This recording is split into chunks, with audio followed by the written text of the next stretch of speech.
नमस्कार. सादर करीत आहोत ठाणे वार्ता. ठळक घडामोडी. मुख्यमंत्री देवेंद्र फडणवीस यांच्या हस्ते बदलापूरमध्ये छत्रपती शिवरायांचा अश्वारूढ पुतळ्याचं अनावरण आणि उच्च न्यायालयाच्या आदेशाचं पालन करणार KDMC आयुक्त इंदुराणी जाखड यांचं 65 बेकायदा इमारती प्रकरणी स्पष्टीकरण. संजय गांधी राष्ट्रीय उद्यानातील मामा भांदे डोंगरावर लागलेल्या आगीबाबत विशेष चौकशी करण्याची सकल हिंदू समाज संघटनांची वनमंत्री गणेश नाईक यांच्याकडे मागणी. आम्हाला फेसबुक पेज आणि यूट्यूब चॅनलवर फॉलो करायला मात्र विसरू नका. तर पाहूया ठळक घडामोडी विस्तृतपणे, पण काही क्षणातच. आपण पाहत आहात श्री स्थानक वाहिनी, ठाणे जिल्ह्याचं मुख्य व्यासपीठ.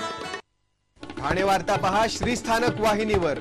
आता सकाळी 9:15 पासून रात्री 9:15 पर्यंत ठाणे वार्ता, ठाण्यातील पहिलं दृकश्राव्य माध्यम. ठाणे वार्ता आणि श्री स्थानक वाहिनीचं लाईव्ह स्ट्रीमिंग ठाणेवार्ता.com वरील लाईव्ह स्ट्रीमवर क्लिक करा आणि अगदी मोबाईलवरही ठाणे वार्ता श्री स्थानक वाहिनीचा आनंद लुटा. यासाठी आमचं ॲप डाउनलोड करा. ठाणे वार्ता पहा श्री स्थानक वाहिनीवर. आता सकाळी 9:15 पासून रात्री 9:15 पर्यंत ठाणे वार्ता, ठाण्यातील पहिलं दृकश्राव्य माध्यम. आपण पाहत आहात श्री स्थानक वाहिनी, ठाणे जिल्ह्याचं मुख्य व्यासपीठ. मुख्यमंत्री देवेंद्र फडणवीस यांच्या हस्ते बदलापूरमध्ये छत्रपती शिवरायांचा अश्वारूढ पुतळ्याचं अनावरण करण्यात आलं. यावेळी फुलांचा वर्षाव करून लाडका भाऊ आमचा देवा भाऊ असं पोस्टर फुग्यात बांधून हवेत सोडत कार्यक्रमाची सुरुवात झाली. राष्ट्रवादी शरद पवार गटाचे खासदार सुरेश उर्फ बाळ्यामामा म्हात्रे, भाजप आमदार किसन कथोरे यावेळी उपस्थित होते. बदलापूरमध्ये शिवजयंतीच्या पूर्वसंध्येला पुतळ्याचं अनावरण करण्याची संधी मिळाली, त्याबद्दल मुख्यमंत्री देवेंद्र फडणवीस यांनी सर्वांचे आभार व्यक्त केले. आज बहिणींचा आशीर्वाद असा मिळाला की सगळ्यांचा सुपडा साफ केलाय. त्याबद्दल आईचा आशीर्वाद असा आहे की आमचं कोणी काही वाकडं करू शकत नाही. आज आपण जगतो आहोत. आज आमचा स्वदेश, स्वधर्म, स्वभाषा ही जिवंत आहे. याचं एकमेव कारण जर काही असेल तर ते छत्रपती शिवाजी महाराज आहेत, ज्यांच्यामुळं हे स्वातंत्र्य आपल्याला मिळालं असल्याचं फडणवीस यांनी सांगितलं. त्या काळात राजा मुघलांची गुलामगिरी करायचा, त्यावेळेला जिजाबाईंनी शिवाजी महाराजांना लढायला शिकवलं. मुघलांकडे मोठे सरदार मोठमोठ्या पगारावर होते, ते पगारी नोकरदार होते. लढणारे मात्र आमचे मावळे अर्धपोटी राहून त्या ठिकाणी लढायचे. छत्रपती शिवाजी महाराज एक लढाऊ सोबत एक नियोजक देखील होते. कोणाकडनं टॅक्स घ्यायचा, कोणाकडनं घेऊ नये, कशा पद्धतीत घ्यायचा, कशा पद्धतीत घेऊ नये, ही प्रत्येक गोष्ट छत्रपती शिवाजी महाराजांनी त्यांच्या आज्ञावलीच्या माध्यमातून त्या ठिकाणी नमूद करून ठेवली. आणि म्हणूनच खऱ्या अर्थानं या देशामध्ये महिलांना सन्मान देणारं राज्य जर कुठलं असेल तर ते छत्रपती शिवाजी महाराजांचं राज्य होतं. आणि म्हणूनच आज इतक्या वर्षानंतर देखील छत्रपती शिवाजी महाराजांचं नाव घेतलं तर आपल्या सगळ्यांचं रक्त सळसळतं, असं त्यांनी सांगितलं. आमच्यासारखे राज्यकर्ते जेव्हा जेव्हा राज्य करताना या ठिकाणी कोणाकडे पाहून राज्य करावं असा मनात विचार करतात, त्यावेळी एकीकडं भारताचं संविधान असतं आणि त्याचबरोबर दुसरीकडे छत्रपती शिवाजी महाराज असतात, ज्याने खऱ्या अर्थानं राज्यकारभार कसा चालवायचा याचा वस्तुपाठच आपल्याला घालून दिलेला असतो. आणि म्हणूनच हा केवळ पुतळा नाही तर एक प्रेरणास्थान आहे, असं त्यांनी सांगितलं. छत्रपती शिवाजी महाराज यांच्या जयंतीच्या निमित्तानं ठाणे शहरात आज जय शिवाजी जय भारत असं घोषवाक्य लिहिलेली 6 किलोमीटर अंतराची पदयात्रा काढण्यात येणार असून या पदयात्रेत 5 ते 6 हजार युवक सहभागी होणार असल्याची माहिती महानगरपालिकेचे अतिरिक्त आयुक्त प्रशांत रोडे यांनी परिषदेत दिली. यावेळी उपायुक्त उमेश बिरारी उपस्थित होते. भारत सरकार युवा कार्यक्रम और खेल मंत्रालय युवा कार्यक्रम विभाग यांच्या सूचनेनुसार सर्व जिल्ह्यांमध्ये 6 किलोमीटर अंतराची पदयात्रा काढण्यात येणार आहे. या पदयात्रेत उपमुख्यमंत्री तथा पालकमंत्री ठाणे जिल्हा एकनाथ शिंदे, परिवहन मंत्री प्रताप सरनाईक, खासदार नरेश म्हस्के, आमदार संजय केळकर, निरंजन डावखरे, डॉक्टर जितेंद्र आव्हाड तसंच विविध क्षेत्रातील मान्यवर सहभागी होणार आहेत.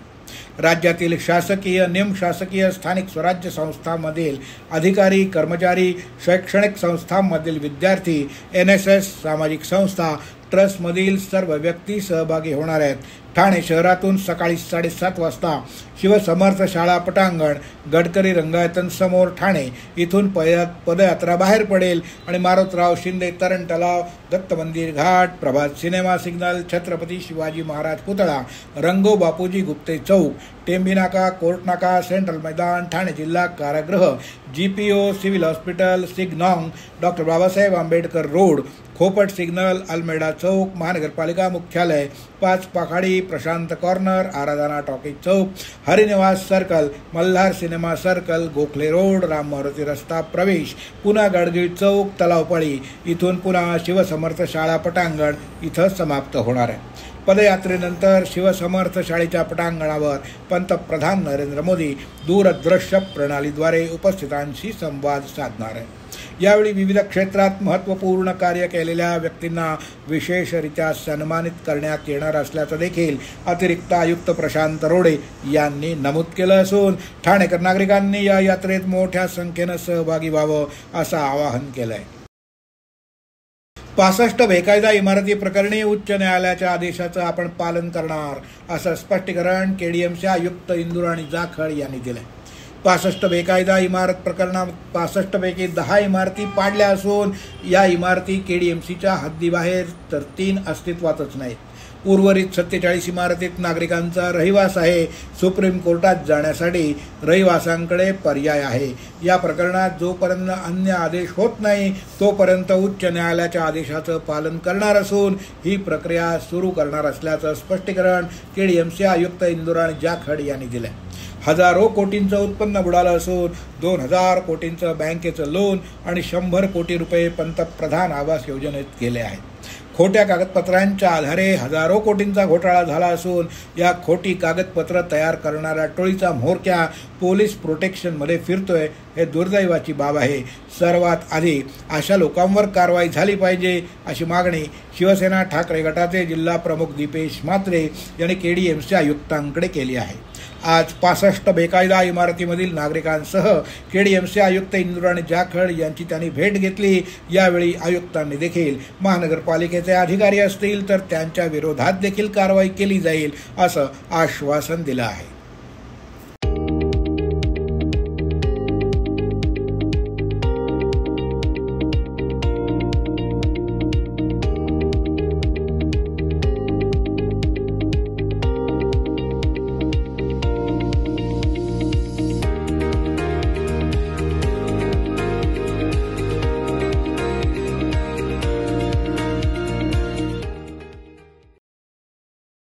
संजय गांधी राष्ट्रीय उद्यानातील मामा भाते डोंगरावर लागलेल्या आगीबाबत महाराष्ट्राचे वनमंत्री गणेश नाईक यांच्याकडे निवेदनाद्वारे तक्रार दाखल करून विशेष चौकशी करावी अशी मागणी सकल हिंदू समाज संघटनेच्या वतीनं विजय त्रिपाठी यांनी केली आहे.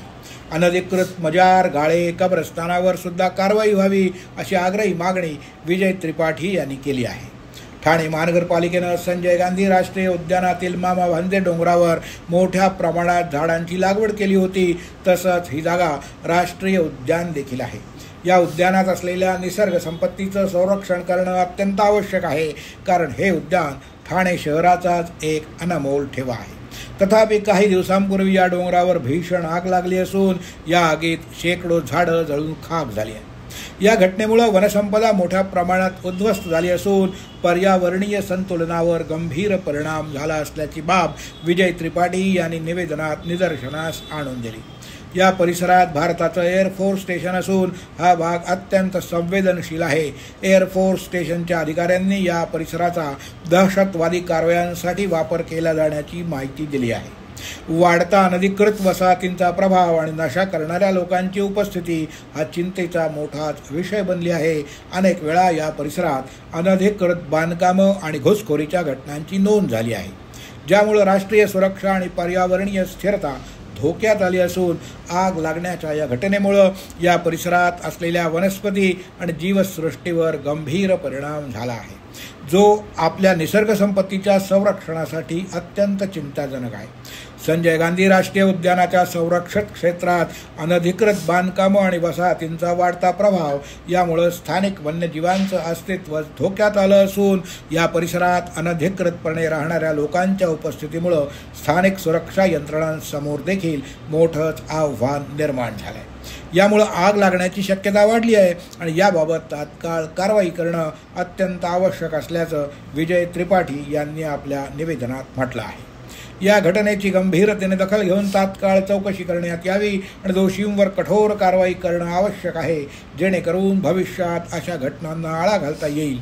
वन विभागानं या परिसरातील अनधिकृत वसाहतींच्या विरोधात कठोर कारवाई करणं आवश्यक आहे, जेणेकरून संजय गांधी राष्ट्रीय उद्यानातील निसर्ग संपत्तीचं संरक्षण होईल, असं या निवेदनात नमूद करून आपण आपल्या कार्यकाळात या समस्येवर लक्ष देऊन योग्य ती उपाययोजना केल्यास आपण ठाणे शहराच्या निसर्ग संपत्तीचं रक्षण करण्यात महत्त्वपूर्ण भूमिका निभावू शकता आणि हीच आमच्याकडून आपणास कळकळीची विनंती असल्याचं शेवटी विजय त्रिपाठी यांनी म्हटलं आहे. छत्रपती शिवाजी महाराज जय शिवाजी जय भवानी हे शब्द उच्चारताच प्रत्येकामध्ये वीरश्री संचारते. आज छत्रपती शिवाजी महाराजांची 395वी जयंती मोठ्या उत्साहात आपण सर्वांनी साजरी केली. आजचा दिवस हा वीरश्रीनं भारलेला असून ही प्रेरणा आपल्याला सतत ऊर्जा देणारी आहे. छत्रपती शिवाजी महाराजांचं कार्यकर्तृत्वाचा आलेख डोळ्यासमोर आला की आपल्याला स्फुरण चढतं. त्यामुळं शिवजयंतीच्या दिवसाला आगळं वेगळं महत्त्व असल्याचं प्रतिपादन जिल्हाधिकारी अशोक शिनगारे यांनी व्यक्त केलं. शिवछत्रपतींचा इतिहास हा नव्या पिढीपर्यंत दिमाखात पोहोचला जावा यासाठी पदयात्रा काढण्यात आली असल्याचं त्यांनी नमूद केलं. तसंच ठाणे महानगरपालिकेनं या कार्यक्रमाचं आयोजन भव्य दिव्य प्रमाणात केल्याबद्दल महानगरपालिकेनं त्यांनी कौतुक केलं. जिल्हाधिकारी अशोक शिनगारे यावेळी म्हणाले, ठाणे महापालिकेच्या वतीनं छत्रपती शिवाजी महाराज यांच्या जयंतीच्या निमित्तानं बुधवारी त्यांना अभिवादन करण्यात आलं. त्याचबरोबर ठाणे महानगरपालिका मुख्यालयातील पत्रकार कक्ष इथे छत्रपती शिवाजी महाराजांच्या प्रतिमेला पुष्पहार अर्पण करून अभिवादन करण्यात आलं. पत्रकारिता करत असताना पर्यावरण संवर्धनाच्या बहुमूल्य योगदानासाठी ज्येष्ठ पत्रकार डॉक्टर प्रशांत रेखा रवींद्र सिनकर यांना जागतिक स्तरावर त्यांच्या कार्याची दखल घेऊन WT नेटवर्क एशिया ऑपरेशन्स यांच्या वतीनं आंतरराष्ट्रीय स्तरावर दिला जाणारा वर्ल्ड आयकॉन पुरस्कार 2025 डॉक्टर प्रशांत रेखा सिनकर यांना देण्यात आला. अहो, आपण आपलं घर स्वच्छ सुंदर नेटनेटकं ठेवतो ना, मग आपण आपल्या शहराच्या बाबतीत उदासीन का? आपलं शहर स्वच्छ सुंदर आणि नेटनेटकं ठेवणं ही आपली जबाबदारी आहे, हो ना?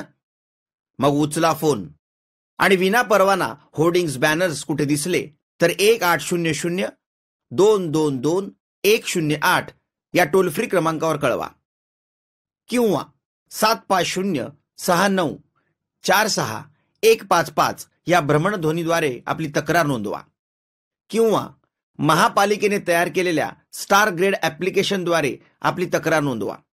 त्याची दखल त्वरित घेतली जाईल. लक्षात घ्या, आपला छोटासा सहभाग आपलं शहर स्वच्छ सुंदर आणि नेटनेटकं बनवू शकतो. जसं आपलं घर तसं आपलं ठाणे शहर. आपण आपले कार्यक्रम किंवा बातम्या आम्हाला ठाणेवार्ता@gmail.com या ईमेलवर कळवू शकता. ठळक घडामोडी शेवटी पुन्हा एकदा. मुख्यमंत्री देवेंद्र फडणवीस यांच्या हस्ते बदलापूरमध्ये छत्रपती शिवरायांच्या अश्वारूढ पुतळ्याचं अनावरण. उच्च न्यायालयाच्या आदेशाचं आपण पालन करणार. KDMC आयुक्त इंदुराणी जाखड यांचं 65 बेकायदा इमारती प्रकरणी स्पष्टीकरण. आणि संजय गांधी राष्ट्रीय उद्यानातील मामा भांजे डोंगरावर लागलेल्या आगीबाबत विशेष चौकशी करण्याची सकल हिंदू समाज संघटनांची वनमंत्री गणेश नाईक यांच्याकडे मागणी. या होत्या ठाणे वार्ता. आपली एखादी बातमी बघायची राहून गेली असेल तर आपण ठाणेवार्ता.in या आमच्या संकेतस्थळाला किंवा आमच्या फेसबुक पेज तसंच YouTube चॅनलला अवश्य भेट द्या. तर मग पुन्हा भेटूया पुढल्या बातमीपत्रात फक्त श्री स्थानक वाहिनीवर. धन्यवाद.